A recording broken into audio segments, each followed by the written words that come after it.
Assalamualaikum warahmatullahi wabarakatuh. Selamat sore pemirsa, apa kabar Anda hari ini? Tentunya kami berharap Anda dalam keadaan terbaik Anda menjalani segala aktivitas hari ini. Dan senang sekali saya Alfi Rahmi hadir kembali menjumpai Anda dalam program Dialog Khusus Wawasan Kebangsaan dengan tema implementasi nilai-nilai kebangsaan yang bersumber dari 4 konsensus dasar bangsa guna meningkatkan kualitas kehidupan bermasyarakat, berbangsa, dan bernegara. Dan tentunya program dialog kali ini terselenggara berkat kerjasama TVRI Riau dan Lembaga Ketahanan Nasional Republik Indonesia. Dan sebelumnya saya ingin mengucapkan selamat datang kepada Wakil Gubernur Lemhanas Republik Indonesia. Selamat datang Bapak di Bumi Melayu Lancang Kuning. Kemudian Gubernur Riau yang dalam hal ini diwakili oleh Kepala Badan Pengembangan Sumber Daya Manusia Provinsi Riau dan juga Ketua Umum Dewan Pengurus Harian Lembaga Adat Melayu Riau.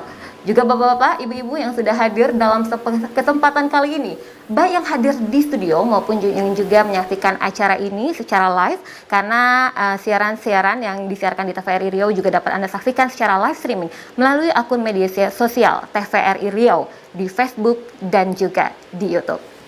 Baiklah para hadirin, kita mulakan acara dialog kali ini dengan menyanyikan lagu kebangsaan Indonesia Raya. Hadirin, kami mohon berdiri.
Hadirin kami persilahkan untuk duduk kembali. Dan tentunya pemirsa, acara hari ini yang dilaksanakan di Studio 2 TVRI tentunya sudah menerapkan protokol kesehatan COVID-19. Dan pemirsa, kalau kita berbicara tentang bangsa Indonesia ini sebagai negara yang terbentuk oleh komitmen perjuangan yang panjang dan juga pengorbanan jiwa dan raga oleh para pendiri kita, merupakan sebuah keharusan dan penting bagi kita untuk menjaga keutuhan negara kesatuan Republik Indonesia. Banyak hal yang bisa kita lakukan, termasuk diantaranya adalah mengimplementasikan nilai-nilai kebangsaan. Namun seiring dengan perkembangan zaman, tantangan yang dihadapi juga semakin banyak dan beragam. Bagaimana kita menghadapi tantangan dan juga memanfaatkan peluang untuk dapat terus menerapkan implementasi nilai-nilai kebangsaan guna tentunya meningkatkan kualitas kehidupan bermasyarakat, berbangsa, dan bernegara. Ini akan kita bahas dalam kesempatan kali ini bersama narasumber kita yang luar biasa. Saya akan jemput beliau ke atas panggung. Yang pertama kami akan jemput Marsdia TNI Wiko Sofyan.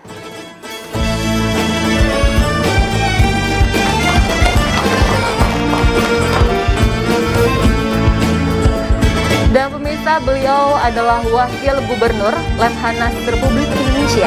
Sebelumnya, beliau juga merupakan Wakil Kepala Staf Angkatan Udara pada tahun 2018 dan juga pernah menjabat sebagai Wakabais TNI di tahun 2016 serta atas Pertahanan Republik Indonesia di Canberra, Australia pada tahun 2013. Dan selanjutnya kami akan menjemput Bapak Dr. Andes Asrizal, MPD.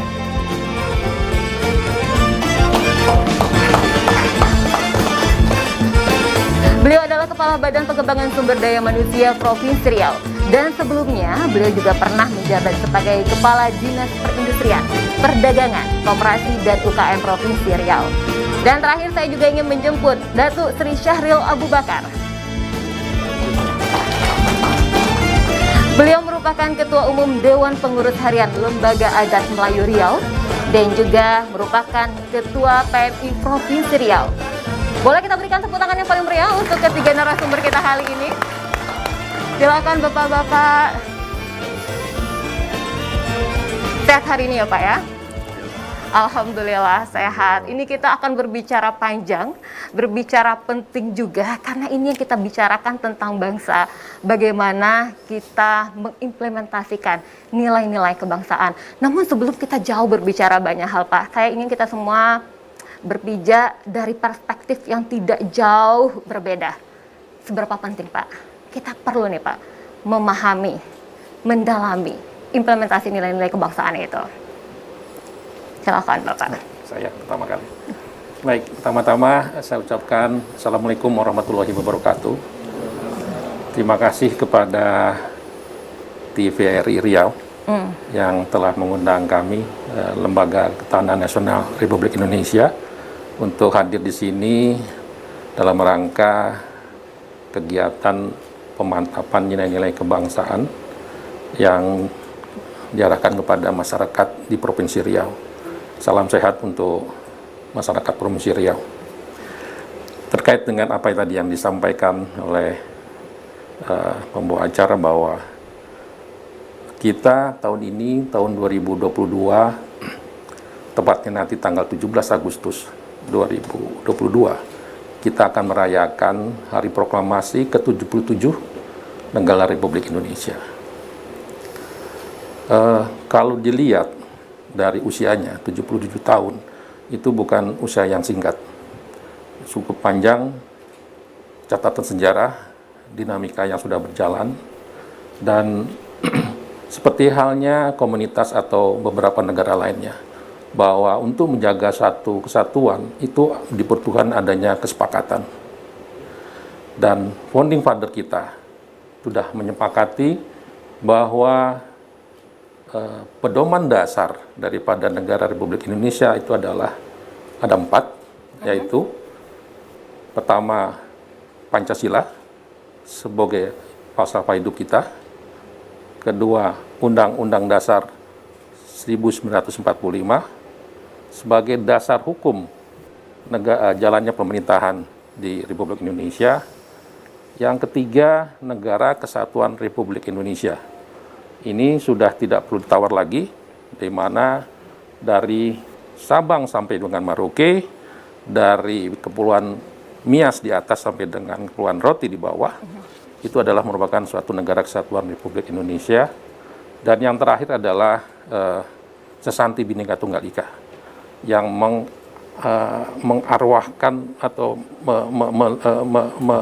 melindungi kebinekaan yang ada di Indonesia ini. Kita tahu bersama bahwa perkembangan saat ini kita masih memiliki banyak pekerjaan rumah. Hal-hal yang memang tidak ringan yang kita akan hadapi. Ini menjadikan sesuatu yang menjadi PR kita bersama antara pemerintah dengan masyarakat. Dan kami yakin kita akan dapat lalui itu semuanya. Jadi kalau misalnya Bapak melihat nih sejauh ini Pak, untuk nilai-nilai kebangsaan kita, masyarakat kita tuh sudah, katakanlah sudah sampai pada tahap paham, atau kita tuh sudah sampai tahap benar-benar mengamalkan, bagaimana menurut Bapak? Ya, kalau dilihat dari sudut perspektif Lemhanas RI ya, kami masih yakin, masih melihat bahwa masyarakat Indonesia ini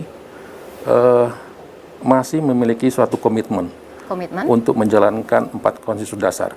Ini bisa terlihat sampai dengan saat ini, rasa kepedulian masyarakat yang ada satu daerah tertentu dengan daerah yang lainnya.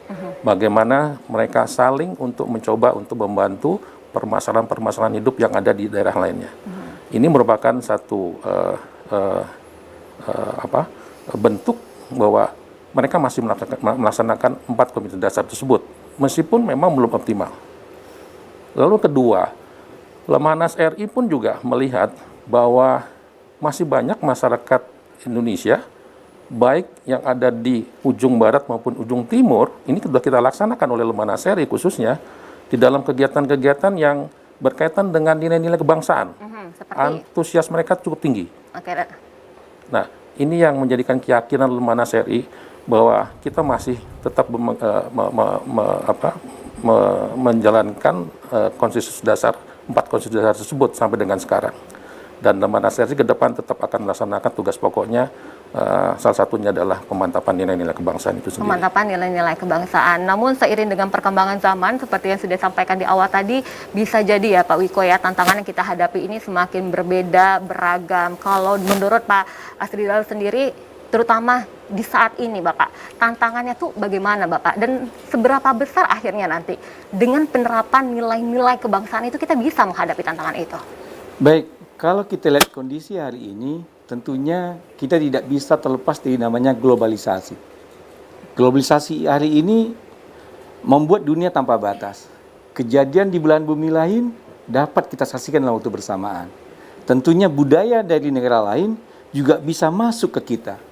Ini tantangan bagi kita bagaimana kita bisa memfilterisasi, menyaring bagaimana budaya-budaya lokal, budaya-budaya luar bisa kita saring sehingga tidak berdampak kepada nilai-nilai budaya yang Indonesia sendiri. Ini tantangan bagi kita, khususnya untuk generasi muda tentunya. Jadi hari ini sudah generasi muda kita, generasi milenial kita hari ini, kalau lihat di data kependudukan, kita hari ini sudah masuk dan namanya bonus demografi, di mana generasi muda kita lebih dominan hari ini. Sekarang tinggal kita bagaimana membuat strategi apa yang bisa kita lakukan agar nilai-nilai budaya ini bisa ditanamkan kepada generasi muda ke depan. Banyak hal yang bisa kita lakukan hari ini sebenarnya untuk kita bisa mendorong generasi muda kita untuk bisa memahami, mengimplementasikan nilai-nilai kebangsaan ini. Tadi disampaikan oleh Pak Wakil Gubernur bahwasanya ada 4 konsensus dasar itu. Pancasila, Undang-Undang 45, kemudian NKRI, dan Kebinekaan Tunggal-Ika.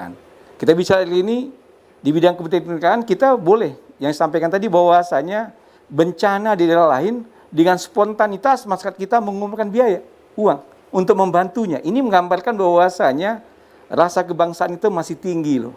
Cuma bagaimana kita hari ini membiasakan, membangun di kalangan generasi muda ke depan. Kita bisa lihat generasi muda kita ke depan ini, bahwasanya dalam 3 tahun atau 4 tahun terakhir ini, KP bertumbuh kembang loh Pak. Tempat anak muda hari ini berkumpul. Sekarang bagaimana KP-KP ini bisa digunakan untuk apa? Untuk mentransformasikan nilai-nilai budaya ini, mengimplementasikannya, sehingga kita tidak hilang akar nilai budaya di generasi muda ke depan. Oke, kalau begitu itu jadi tanggung jawab siapa Pak untuk bisa mentransformasikan itu semua? Tanggung jawab kita semua. Pemerintah, masyarakat, dan seluruh elemen masyarakat kita hari ini punya tanggung jawab agar generasi muda kita ke depan bisa memahami, bisa mengimplementasikan nilai-nilai kebangsaan. Itu jadi tantangan juga begitu ya Pak Wiko, kalau kita melihat saat ini, transformasi digital, kemudian perubahan informasi yang begitu datang cepat kepada kita, itu menjadi tantangan ditambah dengan bonus demografi begitu juga Pak? Ya, pastinya seperti itu. Sebenarnya dalam kondisi seperti saat ini, kita sebenarnya ini suatu momen yang perlu menjadikan pembelajaran buat kita semuanya. Di masa pandemi ini, tidak hanya di Indonesia, di luar Indonesia pun juga mengalami ini. Namun bagaimana kita bisa memanfaatkan era perkembangan revolusi industri 4.0, ini benar-benar harus dipahami. Nah, di saat inilah ini kita diuji untuk itu. Dan saya kira ini suatu pembelajaran, saya bilang tadi pembelajaran yang baik. Kita memang harus sudah siap melaksanakan era revolusi industri 4.0 itu sendiri. Dan inilah diuji kita saat ini. Mungkin kalau seandainya tidak ada pandemi, meskipun kita masuk ke dalam era 4.0 tersebut, namun kesiapan kita untuk mengembangkan informasi, kondisi-kondisi yang saat ini, mengikuti perkembangan teknologi, mungkin tidak seperti halnya saat ini. Karena ini seperti dituntut begitu ya Pak ya. Mau tidak mau kita harus segera cepat mengikuti perkembangan zaman, kalau tidak ya seperti itu. Tapi indikasi kesiapan kita tuh apa tuh Pak? Jadi tadi untuk kita mengikuti perkembangan teknologi saat ini, hampir di seluruh elemen masyarakat ini berlomba-lomba untuk melengkapi sarana prasarana mereka untuk menjalankan kebutuhan-kebutuhan mereka, termasuk di lembaga pendidikan sendiri. Itu berlomba-lomba bagaimana caranya untuk dapat ya apa yang memang telah menjadikan tujuan mereka ini dapat tercapai. Saya lihat itu memang suatu hal yang positif, dan tentunya ini perlu ya kerjasama antara pemerintah dengan masyarakat itu sendiri. Tidak bisa kita memang hanya mengandalkan dari pemerintah, dan juga tidak bisa mengandalkan hanya pada masyarakat, karena satu sama lain saling mengisi. Seperti dalam halnya bagaimana kita untuk dapat memanfaatkan perkembangan teknologi internet. Ini bukan hanya masyarakat saja yang saat ini berlomba-lomba mencari teknologi yang untuk dapat memanfaatkan internet itu sendiri. Namun apabila pemerintah tidak mengembangkan kemampuan internet di wilayahnya sampai dengan ke pelosok-pelosok, ya tentu tidak akan optimal untuk itu semua. Nanti kita akan bahas itu lebih spesifik ya Pak, mengingat informasi yang ada jika penerimanya juga tidak menerimanya dengan baik dan bijaksana, bisa jadi informasinya melenceng jauh begitu ya Pak ya, dari yang diharapkan. Nanti kita akan bahas lebih itu. Namun sebelumnya kita melihat juga ada tantangan-tantangan juga yang dihadapi dalam mengimplementasikan nilai-nilai kebangsaan ini, sehingga takutnya kita jauh begitu dengan adanya distribusi informasi, teknologi yang begitu cepat, justru kita kehilangan dari akar kita, nilai-nilai budaya kita. Jadi kalau menurut Dato, ini masih ada relevansinya kah? Nilai-nilai kebangsaan kita, budaya kita, akar tradisional kita, bagaimana tuh Dato? Baik, terima kasih. Justru disinilah letaknya keperluan kita atau kepentingan kita kepada kearifan lokal. Kearifan lokal. Perlu, nih ketahanan nasional ini akan kuat bila mana ketahanan adat, ketahanan dari kearifan lokal kita itu kuat, bisa berjalan dengan baik. Jadi apa yang disampaikan oleh narasumber sebelumnya, baik dari Tuan Wakil Gubernur maupun dari Tuan Gubernur Riau, ini semua akan dikembalikan ke masyarakat. Pemerintah, kita berharap ke depan ini pemerintah memfasilitasi, ya kan? Kami yang di organisasi masyarakat ini, di kelembagaan ini, baik kelembagaan adat maupun dari peguyuban-peguyuban, dari senat-senat mahasiswa, ini sebenarnya diberikan ruang untuk, katakanlah dalam tanda kutip, berekspresi, masing-masing mengembangkan nilai-nilai kebangsaan yang sesuai dengan kearifan-kearifan lokal di setiap elemen masyarakat.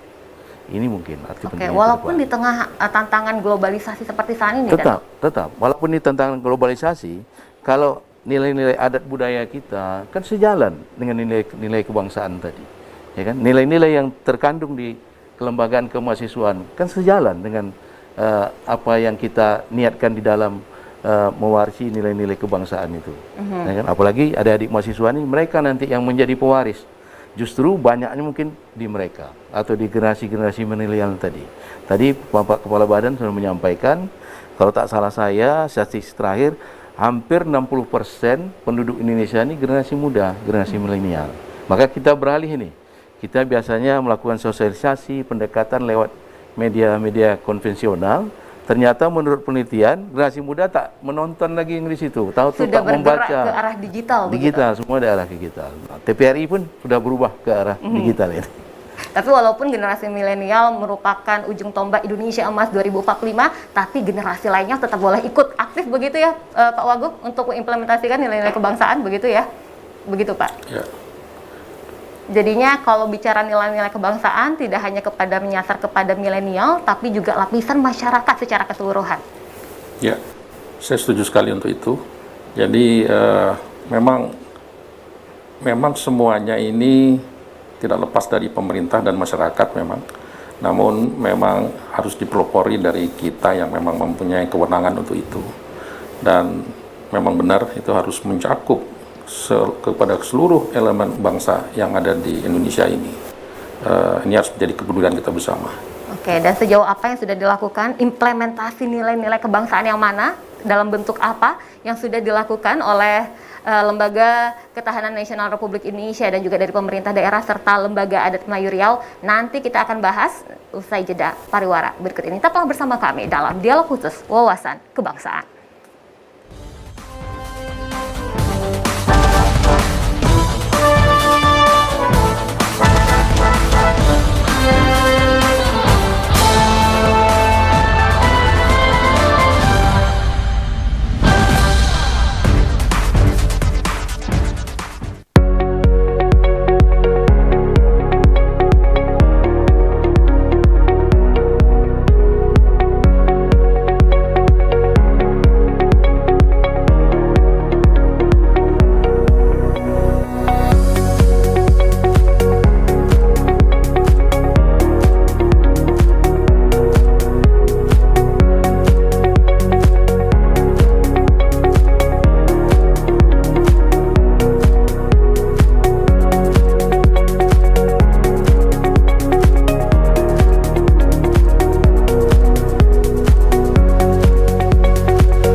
Ingat-ingat pesan ibu, ayo pakai maskermu.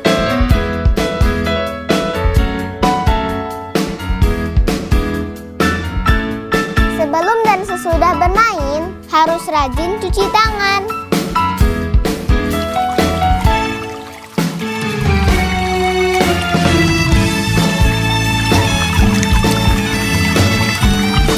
Harus jaga jarak dan menjauhi keramaian.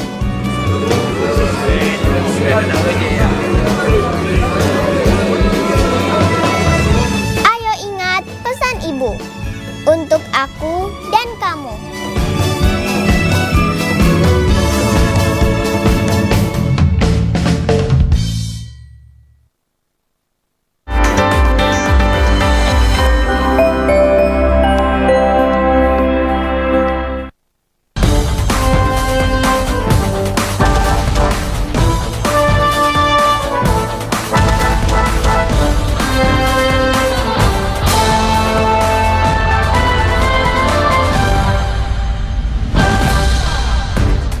Terima kasih saudara, Anda masih bersama kami dalam Dialog Khusus Wawasan Kebangsaan dengan tema implementasi nilai-nilai kebangsaan yang bersumber dari 4 konsensus dasar bangsa guna meningkatkan kualitas kehidupan bermasyarakat, berbangsa, dan bernegara.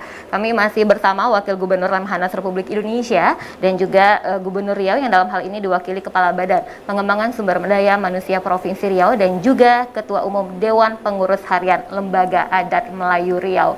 Kita tadi berbicara banyak hal ya Bapak-Bapak, dan kita berada pada satu titik bahwa meskipun Indonesia yang sudah merdeka sejak tahun 1945, namun relevansinya nilai-nilai, implementasi nilai-nilai kebangsaan itu masih ada hingga saat ini. Nah, kita ingin tahu juga Bapak, dalam upaya untuk mengimplementasikan nilai-nilai kebangsaan tersebut, apa saja nih yang sudah dilakukan oleh Lemhanas Republik Indonesia?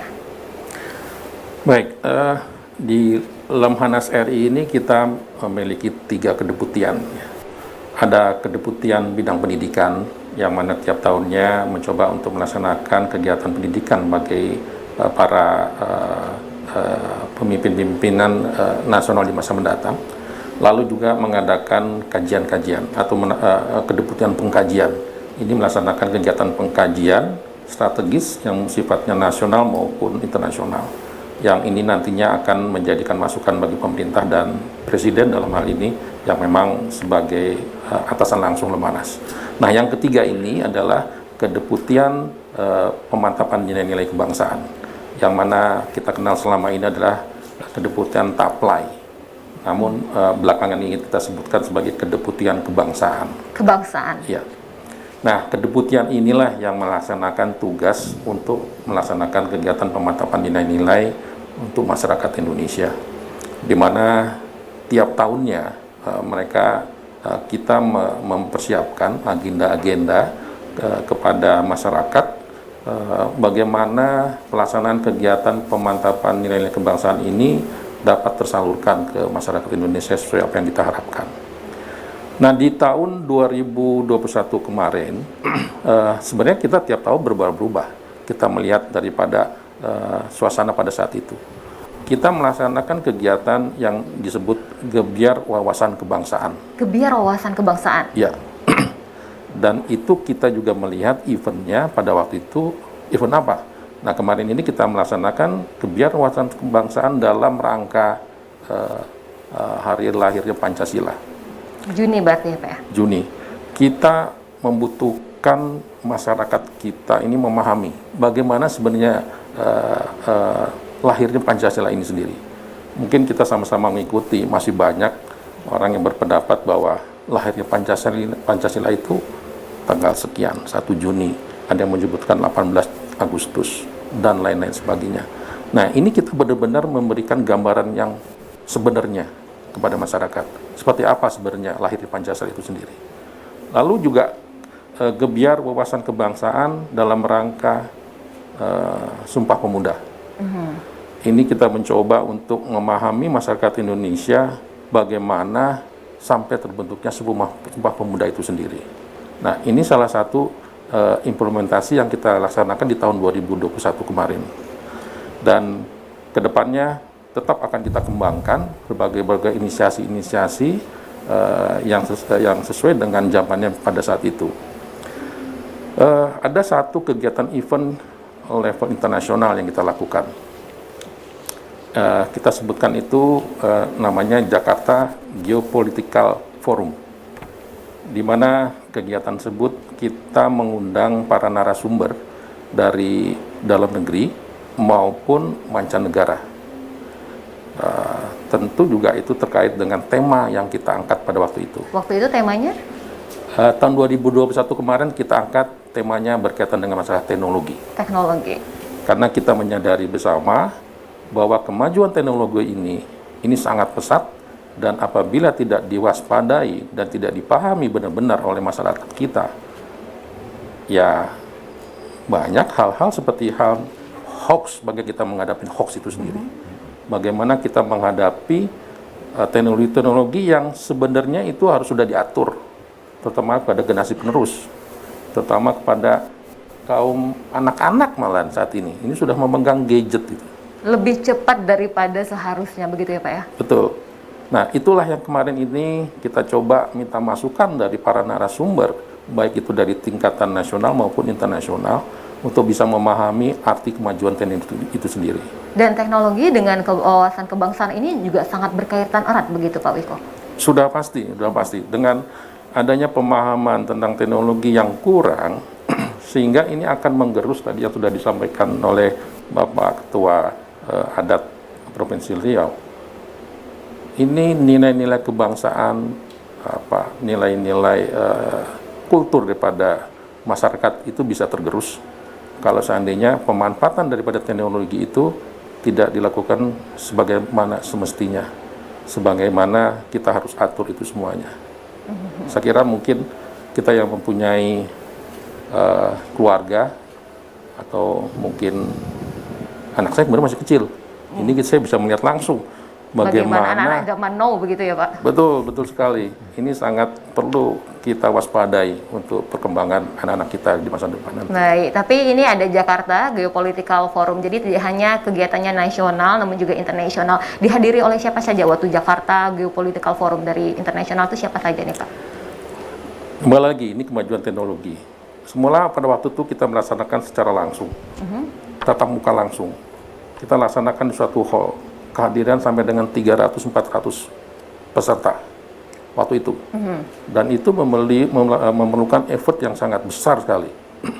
Namun dengan kemajuan teknologi, ini kita bisa merangkup atau mengundang kurang lebih hampir 1.000 peserta. 1.000 peserta? Dengan memanfaatkan teknologi yang ada. Dan kita lakukan seperti halnya di ruangan ini, tidak terlalu besar, dengan jumlah manusia yang menjalankannya juga tidak terlalu banyak. Jadi yang kita libatkan pada waktu itu dari mancanegara, di samping narasumber dari perguruan tinggi universitas yang ada di luar negeri, Dan juga kita mengundang para pemuda-pemudi, baik itu pemuda-pemudi Indonesia yang sedang belajar di luar maupun para pemuda-pemudi dalam ini mahasiswa di tataran universitas di luar negeri. Di luar negeri, sehingga mereka hadir juga memberikan dalam forum tersebut begitu ya Pak. Tapi tadi saya menarik juga apa yang disampaikan oleh Bapak tadi bahwa memang ada kegiatan-kegiatan yang dilakukan dalam upaya untuk mensosialisasikan nilai-nilai kebangsaan itu dilakukan dalam tataran tingkat nasional, gebiar wawasan kebangsaan. Memperingati Hari Sumpah Pemuda, kemudian lahirnya Pancasila. Ini kan tanggal-tanggal penting yang secara sejarah kita setidaknya masyarakat kaum milenial nih hafal begitu Pak. Kenapa memilih tanggal-tanggal tersebut? Apakah ada indikasi nih masyarakat milenial kita mulai lupa dengan hari lahirnya bangsa, tanggal-tanggal penting bangsa kita, atau bagaimana nih Pak? Sebenarnya bukannya lupa kali ya, bukannya lupa. Tapi kita mencoba untuk meluruskan dari berbagai pendapat-pendapat masyarakat yang bisa dikatakan semuanya itu mungkin hampir benar. Tapi sebenarnya seperti apa sih sejarah ini berjalan? Ya. Pancasila pertama kali didengungkan itu kapan? Dan kenapa tanggal 1 Juni disebut adalah hari kelahiran Pancasila? Kalau boleh saya singgung di sini, disitulah pertama kali Bung Karno menyebut Pancasila. Itu dasarnya. Meskipun isinya masih diperdebatkan, cuman nama Pancasila itu disebutkan pertama kali itu adalah di tanggal 1 Juni. 1 Juni. Dan baru ditetapkan isi Pancasila itu sendiri di tanggal 18 Agustus. Nah, ini sejarah yang memang harus dipahami benar-benar kepada masyarakat kita yang tentunya memiliki pendapat yang berbeda-beda, yang masukan-masukan pun juga dari yang berbeda-beda. Jadi pada waktu itu kita mencoba untuk meluruskan sejarah yang benar itu seperti apa. Karena ada pandangan yang berbeda-beda, kemudian coba diluruskan. Nah, tanggapan peserta kita ketika itu disampaikan, hal tersebut dipaparkan, bagaimana Pak Wiko? Ya, mereka cukup memahami, cukup interest dengan apa yang kita sampaikan, dengan dasar-dasar yang kita dapatkan dari narasumber yang memang tentunya bisa kita percaya ya. Dan mereka baru menyadari bagi kelompok-kelompok yang tadinya berpikiran bahwa Pancasila itu kapan sebenarnya, masih mempertanyakan. Nah, ini mereka dapat memahami setelah kita memberikan gambar-gambaran berikut dengan alasan-alasan dan bukti-bukti yang kita miliki. Itu dilakukan sosialisasi tersebut, dan setiap tahunnya selalu hadir tema-tema yang melihat kondisi Indonesia mungkin ya, khususnya pada saat itu ya Pak Wiko ya. Nah, itu kan dari tingkat Lemhanas Republik Indonesia. Kalau di Provinsi Riau sendiri bagaimana tuh Pak Asrital? Implementasi nilai-nilai kebangsaan yang bisa kita lihat tuh dalam bentuk apa nih Pak Asrital? Baik, Pemprov Riau dalam ini berupaya untuk melakukan beberapa strategi. Strategi pertama adalah kita mencoba untuk melakukan pembinaan nilai-nilai Pancasila bagi aparatur dan masyarakat. Kita mengetahui di Pemprov Riau saja jumlah pegawai kita kurang lebih 16.000. Tentunya ini 16.000 ini memberikan warna kepada masyarakatnya. Kenapa memberikan warna? Karena tugas daripada ASN itu kan melaksanakan kebijakan pemerintah, pelayanan publik, menjaga persatuan dan kesatuan NKRI ini. Jelas tugasnya ini. Jadi melalui pembinaan Pancasila, nilai Pancasila pada aparatur ini, kita berharap adanya transformasi nilai ini kepada masyarakat. Ini tentunya kita hari ini contohnya sangat sejalan dengan core nilai, core value yang dikembangkan oleh pemerintah untuk ASN hari ini. Yang disebut namanya berakhlak, berorientasi pelayanan, akuntabel, kompetensi, harmonis, loyal, adaptif, dan kolaboratif. Ada 7 core nilai ini. Jadi ini kita kembangkan bagi masyarakat, bagi aparatur kita untuk memahaminya. Sederhana saja. Nilai jujur saja kita kembangkan di 7 core nilai kerja besar ini. Supaya apa? Bagaimana kita bisa tumbuh dan berkembang lebih baik. Ini untuk aparatur. Demikian juga dengan masyarakat. Kita harus mampu juga menanamkan nilai-nilai Pancasila ini kepada masyarakat dengan menggunakan berbagai media. Seperti apa misalnya Pak Asrita? Contohnya hari ini kita bisa lihat bahwasanya ada pertemuan-pertemuan yang dibuat oleh masyarakat. Di situ pemerintah harus hadir memanfaatkannya media ini, sarana ini. Jadi kita bisa lihat hari ini contohnya ada acara bakar tongkang, ikan budaya. Bagaimana ini juga bakar tongkang dalam budaya ini bisa mencerminkan nilai-nilai budaya, akarnya timbul masalah. Jadi walaupun ini akar tongkang ini adalah budayanya orang Tionghoa, tapi menggambarkan gambaran bahwasanya komitmen mereka untuk NKRI. Demikian juga nantinya kalau budaya-budaya lainnya yang kita berkembang di Riau ini, yang bisa kita dalami lebih dalam, sehingga para anak muda kita sekarang ini juga di samping memahami budaya kerapian lokal tadi, juga dia memahami juga nilai-nilai kebangsaan ini. Jadi ini kolaborasi yang perlu kita lakukan agar masyarakat kita memahami tentang nilai dasar ini. Jadi dari masyarakat, dari aparatur sipil negara terlebih dahulu, kemudian juga kepada masyarakatnya juga ada, begitu Pak Asrizal? Iya. Yang kedua tentunya kita menggunakan jalur pendidikan. Ada pendidikan formal, ada pendidikan non formal, ada informal, dan bahkan ini yang namanya pendidikan jabatan, ini pegawai. Kita lihat hari ini yang namanya pendidikan formal. Kita hari ini sudah mencoba untuk kearifan lokal itu dalam budaya Melayu, Muatan lokal. muatan lokal. Muatan lokal, Kita lihat hari ini itu dalam rangka kita bagaimana mendorong kearifan lokal bisa tumbuh dan berkembang di masyarakat anak muda kita, sehingga dia punya muatan lokal ini. Contohnya sekarang bahasa Melayu.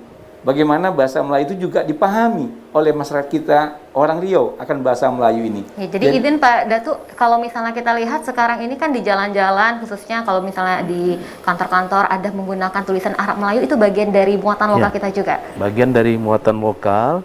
Kita alhamdulillah pemerintah daerah Provinsi Riau ini sudah merespon.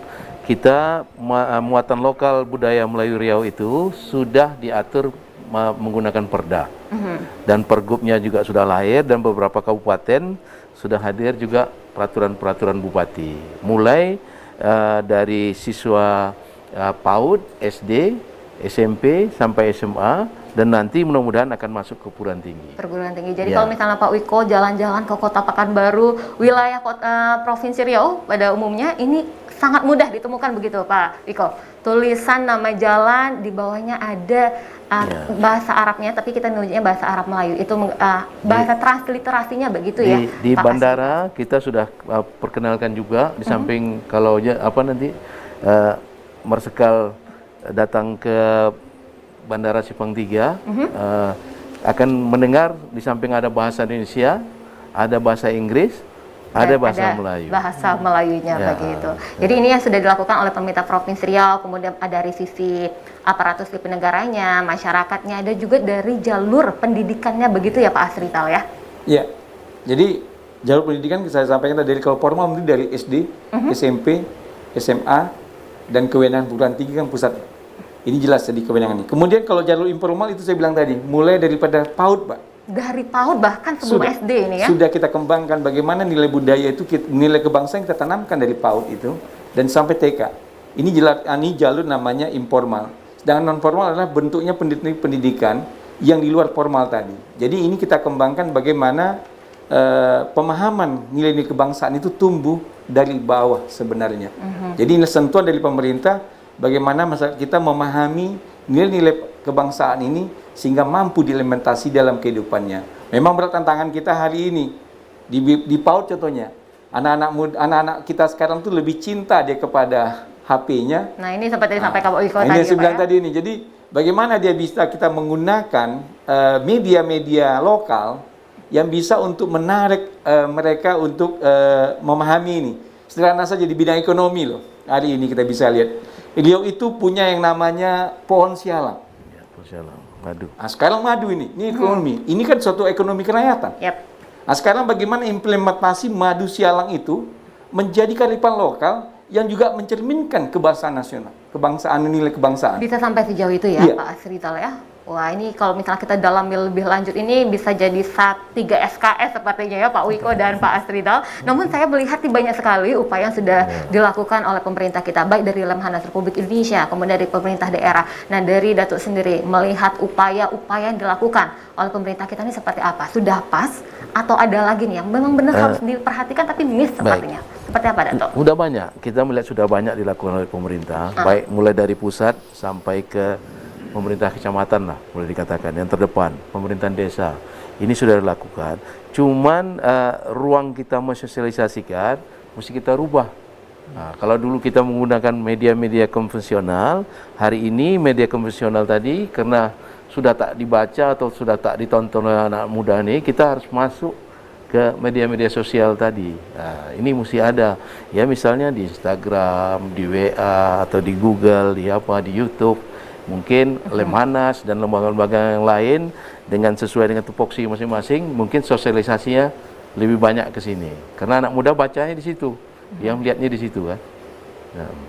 Jadinya memang harus lebih bergerak mengikuti kondisi zaman saat Ya, itu. lembaga adat pun sudah melakukan itu. Sudah dilakukan. Karena kalau kita masih bertahan juga di media adat selama ini, ya yang muda tak dengar. Kita orang tua-tua aja yang mendengarkan. Yang lain udah lari. Kita bersyair, berpantun, berprosa, bersajak, ada berkoba namanya. Tak tahu kawan lihatnya di Google, di YouTube, ya kan? Di TikTok lebih mahal, ya kan? Ini mungkin yang perlu kita Tapi rubah dari yang mungkin. dilakukan oleh Lemhanas, kemudian dari pemerintah daerah kita sudah adaptif begitu, Datuk? Sudah kita Bagaimana semua, Datuk melihatnya? saya melihat pemerintah sudah melakukan penyelesaian. Cuman kecepatan itu lebih cepat, mereka berlarinya dari ukur ya, dari hitung. Kita baru mulai Angka. berubah, mereka sudah berubah lagi. Ya, media ini kan berubah terus. Dulu yang terkenal kita pakai sekarang sudah WA. Kabar terakhir sudah anak-anak muda sudah pindah ke Telegram namanya, ke Instagram. Kita masih juga main SMS. Orang udah tinggal. Tapi itu kan? pasti bukan Alfi Banghan, Alfi anak muda zaman Ya, now ya Pak Dan. kecepatan anak muda ini mengikuti teknologi, mengalahkan kecepatan kita, orang tua-tua terutama. Generasi kita ini udah gaptek nih. Generasi namanya Bang Abi Purba itu ya Bang ya. Tidak bisa lagi, kita udah ketinggalan zaman ya. Tapi Lemhanas tetap adaptif Nah, begitu kan Pak? Lemhanas menyesuaikan Bagaimana terus, Pak Wiko? Memanfaatkan teknologi yang ada saat ini, ada usulan begitu, katanya pemerintah harus merubah medianya nih. Tapi tadi kita punya forum yang melibatkan tidak hanya nasional, internasional, dan itu juga merupakan bentuk adaptifan terhadap teknologi informasi yang ada saat ini. Bagaimana Pak? Ya, di Lemhanas ini kita sangat mengandalkan satu biro yang disebut Biro Telematika. Telematika. Dan juga ada satu biro lagi yang berkaitan dengan bagaimana kita harus mengikuti perkembangan zaman, yaitu Biro Humas, Hubungan Masyarakat. Ini satu sama lain, Lemhanas mencoba untuk mengkomunikasikan bagaimana masing-masing biro ini mengikuti dengan adanya perkembangan zaman saat ini. Baik itu fasilitas, kita punya yang namanya podcast. Seperti itu. Kita juga ikutkan bagaimana perkembangan yang ada di YouTube, yang ada di Facebook. Kita kejar itu semuanya. Ini jangan sampai kita tertinggal, karena memang benar tadi disampaikan bahwa sekarang perkembangan informasi itu kalau memang kita tidak ikuti akan tertinggal kita. Percuma kita kalau seandainya mencoba untuk mensosialisasikan nilai-nilai kebangsaan, cuman hanya berdasarkan dari memberikan kurikulum di sekolah. Padahal mungkin di sekolah anak-anak itu sudah mencari hal-hal kemajuan zaman ini bukan melalui sekolah saja. Dia mencoba untuk mencari dari perkembangan teknologi yang ada saat ini, memanfaatkan media sosial yang ada. Nah, ini di Lemhanas kita mencoba untuk mengikuti itu semuanya, sesuai dengan bagaimana kemajuan zaman saat ini. Intinya sebenarnya bagaimana nilai-nilai kebangsaan tersebut ini bisa tetap sampai kepada masyarakat Indonesia, karena kita tahu nilai-nilai kebangsaan atau 4 konstitusi dasar itu biar bagaimanapun itu sudah merupakan suatu kesepakatan, dan ini apapun masyarakat milenial yang saat ini mengikuti perkembangan teknologi, mereka tetap harus dikenalkan itu. Harus dikenalkan. Harus dikenalkan. Masalah nanti penerapannya itu mungkin kita pertimbangkan untuk langkah selanjutnya. Namun kalau seandainya kita pun tidak melakukan hal tersebut, ya bisa dibayangkan apa yang akan terjadi kepada generasi penerus nanti. Karena itu Lemhanas secara aktif melakukan sosialisasi bagaimana implementasi nilai-nilai kebangsaan ini, begitu ya Pak Wiko ya. Nanti kita bicara banyak hal, terutama kalau kita melihat kondisi Indonesia saat ini, di mana negara yang diproyeksikan pada tahun 2045 mendatang memiliki bonus demokrasi. Artinya jumlah milenial kita lebih banyak, jumlah usia produktif kita lebih banyak. Ini merupakan bonus demokrasi bagi kita. Apakah kita menganggap ini sebagai tantangan ataukah ada peluang yang bisa kita ambil di dalamnya? Kita akan bicarakan ini usai jeda pariwara berikut ini. Tetaplah bersama kami dalam dialog khusus Wawasan Kebangsaan.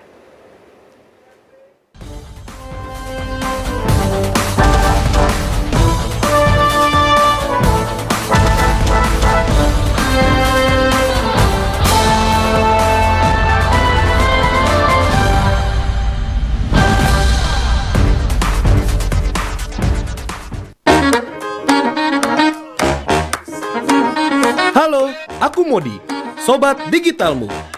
Kamu tahu nggak kalau siaran TV analog akan diganti menjadi digital? Caranya gampang banget loh. Kamu hanya perlu menginstal set-top box. Ayo, ikuti Modi.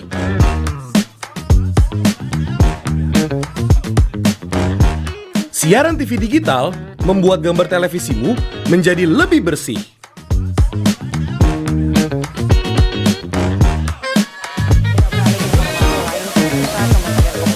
Tidak hanya bersih gambarnya, siaran TV digital juga lebih jernih suaranya. Terus membangun infrastruktur telekomunikasi di wilayah tertinggal, terdepan dan luar apabila. Selain membuat gambar lebih bersih dan suara lebih jernih, teknologi TV digital juga lebih canggih. Ayo, kita kembali ke lab. Ayo, segera bermigrasi ke siaran TV digital. Bersih gambarnya, jernih suaranya, canggih teknologinya.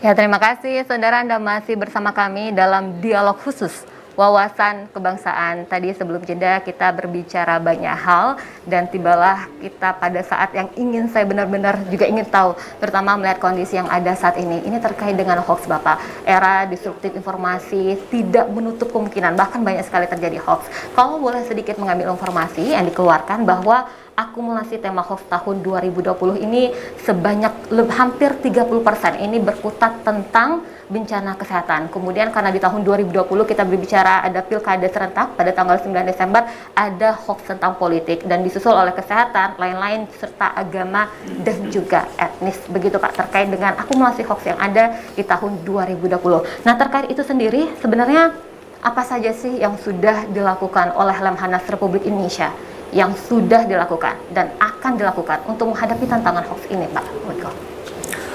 Baik, pertama tentunya kita harus benar-benar memahami dulu tentang hoax itu sendiri. Ya.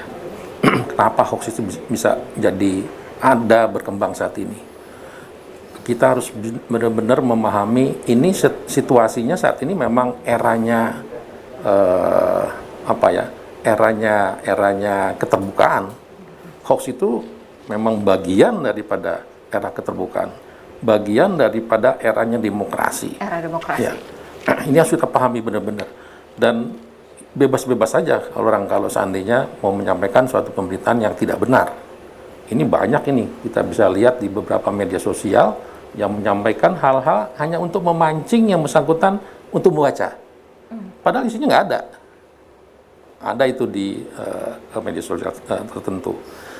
Itu bebas-bebas saja sejauh ini. Mungkin nantinya hal itu akan diatur oleh pemerintah. Namun bagaimana kita untuk menyikapi itu semuanya? Masyarakat kita ini saat ini memang masih banyak yang awam, belum memahami ini berita benar apa tidak. Dan ini tentunya akan dimanfaatkan oleh pihak-pihak tertentu yang memang memiliki niatan yang kurang baik. Menimbulkan perpecahan, menimbulkan suatu permusuhan, apalagi dengan perkembangan politik yang ada di negara kita ini, itu benar-benar akan menjadikan sesuatu yang kurang baik ke depan. Nah, oleh karenanya, Lemhanas di dalam beberapa kegiatan-kegiatan selalu mengikuti masalah bagaimana yang namanya perkembangan hoax itu sendiri.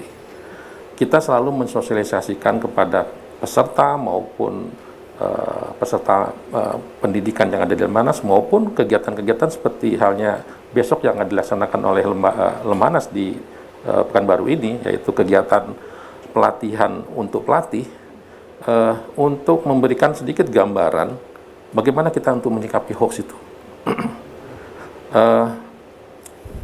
Saya melihat bahwa ada 3 pendekatan yang mungkin bisa kita lakukan untuk mengantisipasi adanya hoax itu sendiri.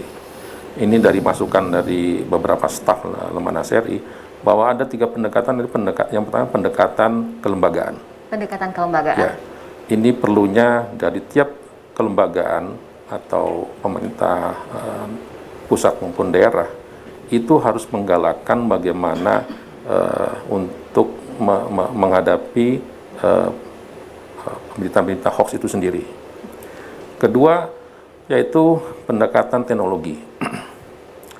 Pendekatan teknologi ini sasarannya adalah bagaimana supaya kita bisa mengecek berita ini benar apa tidak. Saya kira ada katanya aplikasi yang namanya aplikasi hoax checker kalau nggak salah. Ya. Itu untuk mengecek berita ini benar apa tidak. Sehingga masyarakat itu memang perlu double check. Nggak bisa hanya menerima langsung ditelan. Tanpa disaring terlebih dahulu. Betul sekali. Dan yang terakhir adalah pendekatan secara literasi. Dan ini kita mencoba untuk memasukkan hal tersebut melalui dari tingkatan sekolah sampai dengan masyarakat umum. Bagaimana arti pentingnya untuk memahami pemberitaan itu hoax atau tidak. Nah, 3 pendekatan ini mungkin bisa menjadikan satu pemikiran dasar bagi kita semuanya untuk menghadapi perkembangan hoax belakangan ini. Dan milenial kita, kalau menurut pendapat Bapak sendiri, memang sudah berada pada tahap terliterasi dengan baik atau tidak, Pak Wiko? Kalau di beberapa kota besar, masyarakat milenial kita sudah cukup maju, sudah dapat menilai ini benar apa tidak. Tapi yang dikhawatirkan adalah sumber daya manusia kita yang mungkin mempunyai keterbatasan di dalam hal pendidikan dan dia lompat langsung menggunakan teknologi yang sudah ada saat ini. Nah, ini masyarakat-masyarakat yang mungkin menjadi sasaran dari kelompok-kelompok yang mempunyai niat yang kurang baik. Dan jumlahnya itu lebih besar dibandingkan masyarakat milenial kita. Seperti itu. Jadi kembali lagi begitu ya, bagaimana kita bisa memberikan literasi yang baik, tepat begitu kepada milenial kita, Pak, agar jangan jadi korban hoax seperti itu ya, Pak Wiko ya. Tapi ini kalau misalnya kita berbicara tentang hoax, teknologi informasi, ini kan sudah menembus batas-batas jarak, ruang, dan waktu. Tidak hanya di tingkat nasional, di daerah pun juga banyak informasi yang beredar. Dan pemerintah Provinsi Riau sendiri menghadapi tantangan hoax di lingkungan pemerintah daerah itu seperti apa nih Pak Asrizal? Baik, terima kasih. Jadi tadi disampaikan ada 3 strategi: kelembagaan, teknologi, dan literasi. Tentu ketiga ini kita akan implementasikan. Sederhana saja hari ini di Pemprov Riau ada namanya Dinas Komunikasi Informasi. Tentu dinas ini mencoba untuk bagaimana berupaya untuk menyampaikan informasi-informasi yang benar pada masyarakatnya. Artinya untuk melawan berita hoax itu kita juga menyampaikan berita yang benarnya kepada masyarakat sehingga masyarakat ini dapat memahami berita yang sebenarnya. Ini perlu kita, jadi ada tandingan berita intinya di sini. Kita bagaimana kita memberikan berita itu cepat kepada masyarakat. Ini gunanya media-media yang ada di daerah ini, termasuk TVRI kan. Akhirnya masyarakat dapat menerima berita yang benar, Pak. Kemudian kita juga menggunakan hari ini domnya Instagram, Facebook Pemda punya. Itu semua adalah rangka untuk kita mencoba untuk menyampaikan kebenaran berita yang ada. Dan bahkan hari ini di Pemprov Riau banyak sekali sekarang media-media digital yang dipampang di tempat-tempat strategis sehingga masyarakat dapat memahami berita itu segera. Itu dalam segi kelembagaannya. Kemudian juga teknologi sama kan, dalam teknologi. Kemudian apabila ada berita hoax ini, tentunya segera melakukan rapat koordinasi antar lembaga stakeholder terkait deh. Jadi lakukan rapat ini sehingga nantinya tidak berkembang, diantisipasi dalam hal ini. Ini yang kita juga lakukan di Pemprov Riau, di mana di sini juga ada Kesbangpol kita juga.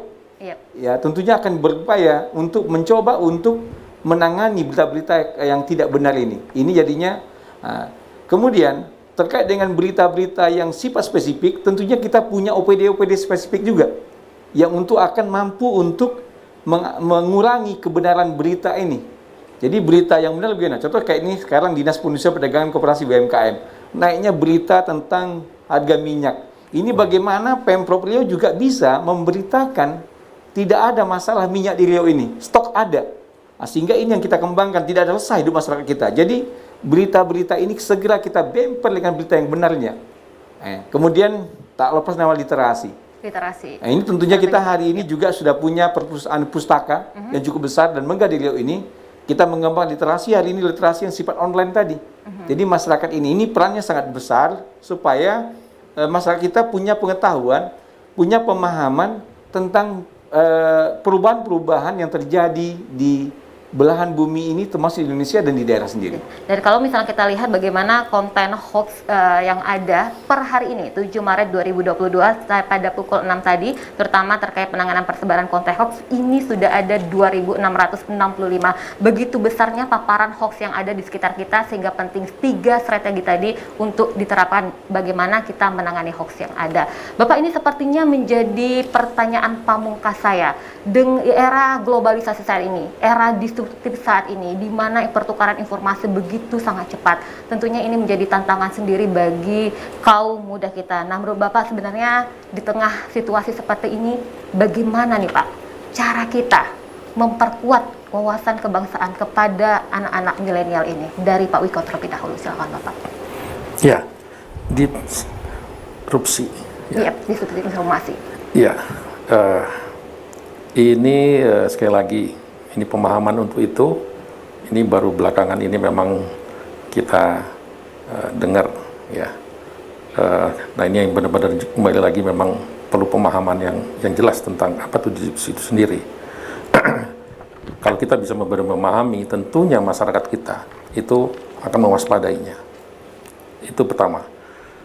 Jadi ini kan merupakan satu kondisi yang mana terjadinya satu perubahan secara drastis dengan adanya perkembangan teknologi, komunikasi, dan media sosial lainnya.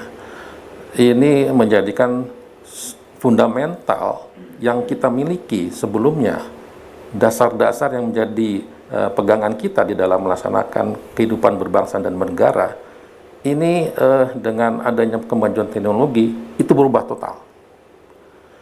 Kalau kita bisa memahami itu, ya tentunya kita akan mencoba untuk mewaspadai apa yang harus kita lakukan. Kita sudah mulai mencegat hal-hal yang memang nantinya berpengaruh, berdampak terhadap wawasan atau budaya daripada bangsa kita itu sendiri. Nah, kalau kita sudah memahami tersebut dengan mengantisipasi hal-hal apa yang harus kita cegah dulu untuk supaya tidak sampai terjadi, tidak sampai terbentuk, ya mudah-mudahan ini akan menjadikan apa yang menjadikan dasar daripada 4 konsensus dasar tersebut itu tetap dapat terjaga. Yang terpenting adalah bagaimana perbedaan pendapat apapun itu itu tidak menjadikan atau itu harus tetap menghubungkan kepada 4 konsensus dasar itu sendiri, sehingga perbedaan-perbedaan tersebut akan memperkaya sebenarnya. Bukan jadi pemisah begitu. Bukan jadi pemisah. Bukan. Seperti itu. Nah, saya kira itu. Jadi kita harus tetap memahami dulu bagaimana kondisi disrupsi yang ada saat ini, apa pemahamannya, dan bagaimana kita untuk mencegah supaya tidak terjadi hal-hal yang menyimpang dari 4 konsensus dasar itu sendiri. Oke, kembali ke pemahaman dasar kita begitu Pak Wiko ya. Betul sekali. Baik, kalau dari Datuk bagaimana nih Datuk? Saya mungkin sedikit ingin menyampaikan harapan lah kepada pemerintah, khususnya melalui Lemhanas, karena ini kita tahu lembaga ini memang lembaga kajian kita, lembaga think tank dari bangsa Indonesia ini. Di sini berkumpul bukan saja petinggi-petinggi Republik Indonesia, tapi juga petinggi-petinggi atau tokoh-tokoh masyarakat, termasuk orang-orang partai politik dan lain sebagainya. Mungkin Pak Wagub ke depan agar banyaklah dididik lagi, tidak hanya di tingkat pusat, mungkin di tingkat daerah, Lemhanas mengembangkan sayapnya untuk menghimpun semua kami-kami ini, ya kan, kepada tokoh-tokoh formal maupun informal untuk dapat selalu berdiskusi tentang kebangsaan ini, termasuk melibatkan adik-adik mahasiswa ataupun tokoh-tokoh pemuda. Mereka lah yang paling penting Nah, dan ini salah satu kegiatannya mungkin semacam TOT ini sudah merupakan langkah baik. Kami sangat bergembira karena ini Lemhanas sudah turun, ya kan, memberikan. Kalau kami di Lembaga Adat Melayu ada namanya tunjuk ajar tentang Melayu. Ajar. Ini hari ini kita masuk ke tunjuk ajar kebangsaan kita ini, yang dibawakan oleh Lemhanas tadi. Jadi sama-sama kita rembukkan, kita diskusikan, ya kan, sehingga kita bisa mencari jalan keluarnya. Karena memang tadi perubahannya cepat sekali nih. Kita menyiapkan konsep kita A, orang sudah main di B, di C malahan. Ya, ini yang begitu. Menjadi harapan begitu dari dari Datuk sendiri. Ada tanggapannya begitu Pak Wagub dari apa yang disampaikan oleh Datuk kita? Ya, terima kasih untuk kepercayaan yang diberi kepada Lemhanas untuk tetap melakukan tugas pokoknya. Memang ini tugas pokok kami. Kami selalu mengupayakan, ya sebenarnya bukan hanya di Provinsi Riau ini saja, kita mencoba untuk ke seluruh wilayah yang ada di Indonesia ini. Namun kita ketahui bersama bahwa di masa pandemi ini memang persoalan itu cukup banyak. Dan itu berkaitan dengan masalah anggaran yang ya tentunya ada keterbatasan. Namun masukan tadi tetap kita akan menjadi pertimbangan untuk rencana kita ke depan. Terima kasih. Dan saya yakin banyak hal yang ingin disampaikan terkait tema kita kali ini, wawasan kebangsaan. Namun kita sudah ada di penghujung acara. Saya ingin meminta pernyataan penutupnya terkait tema kita kali ini sebelum berujung kepada Pak Wagub. Dari Pak Asrizal terlebih dahulu, silakan Pak Asrizal. Baik, sederhana saja. Sudah saatnya kita memahami, menumbuh kembangkan, dan mengimplementasikan nilai-nilai kebangsaan. Kalau tidak sekarang, kapan lagi? Kalau tidak sekarang, kapan lagi? Dari Datuk, silakan Datuk. Nilai-nilai kebangsaan itu memang harus dibina secara terus-menerus, ya kan?